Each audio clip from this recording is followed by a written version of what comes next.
গত 21 July milestone school and কলেজের ওপর আছড়ে পড়ে বিমান বাহিনীর প্রশিক্ষণ যুদ্ধ বিমান। মুহূর্তেই আগুনের লেলিহান শিখায় পরিণত হয় প্রাণবন্ত এক ক্যাম্পাস। নিহত হন বিমানের পাইলট ফ্লাইট লেফটেন্যান্ট মোহাম্মদ তৌকি ইসলাম সহ 36 জন শিক্ষার্থী।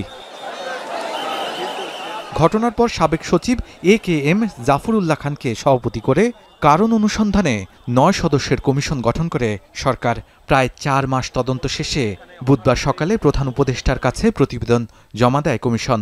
সকালে রাষ্ট্রীয় অতিথি ভবন যমুনায় 33 দফা সুপারিশ সম্বলিত তদন্ত প্রতিবেদন গ্রহণ করে ড. মোহাম্মদ ইউনূস। প্রতিবেদন সম্পর্কে জানাতে বিকেলে ফরেন সার্ভিস একাডেমিতে সংবাদ সম্মেলনের আয়োজন করে প্রধান উপদেষ্টার প্রেস উইং। এ সময় প্রেস সচিব জানান, মাইলস্টোন দুর্ঘটনায় বিমানের ত্রুটি ছিল না, পাইলটের উড্ডয়নের ত্রুটির কারণেই ঘটেছে দুর্ঘটনা।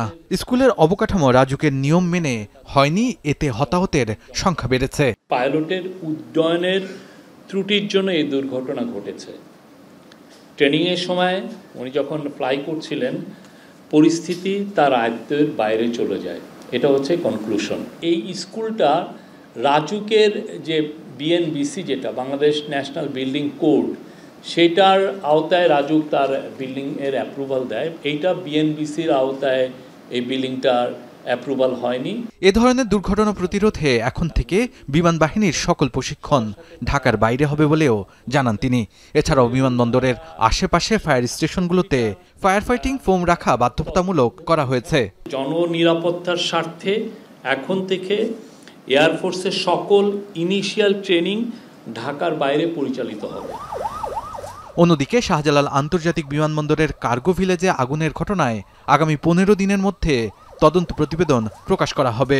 সচিবালয়ে তদন্ত কমিটির প্রধান দুর্যোগ ও ত্রাণ মন্ত্রণালয়ের উপদেষ্টা ফারুকি আজম জানান, বিমানবন্দরে আগুনের ঘটনায় তুরস্কের তদন্ত দল যেসব ফরেনসিক আলামত নিয়ে গেছে তা পরীক্ষা করে রিপোর্ট করলেই প্রকাশ করা হবে।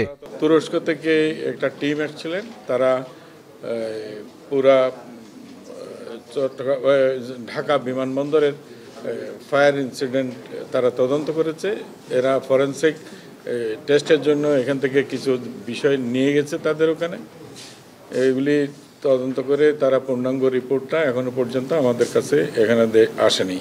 এ সময় স্বরাষ্ট্র সচিব বলেন, কার্গো ভিলেজের ভল্টে কিছু অস্ত্র পুড়ে গেছে, আর এর বাইরে কি পরিমাণ অস্ত্র খোয়া গেছে তা এখনো নিশ্চিত হওয়া যায়নি।